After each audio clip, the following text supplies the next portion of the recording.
4 ऐसे परिंदे जिनको अल्लाह ने ऐसी आवाजें दी है जो आपको हैरान कर देंगी। Number 1, horn screamer. इसकी आवाज सुनकर आपको ऐसा लगेगा जैसे कोई गधा जोर से चिल्ला रहा हो। Number 2, black collar starling. इस पक्षी की आवाज ऐसी है जैसे कोई छोटा बच्चा जोर जोर से रो रहा हो।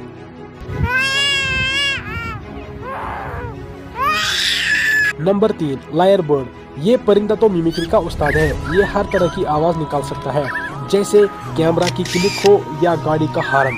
ये हर पक्षी की आवाज निकाल सकता है। Number 4, Australian bustard. इस पक्षी की आवाज बहुत गहरी और भारी है।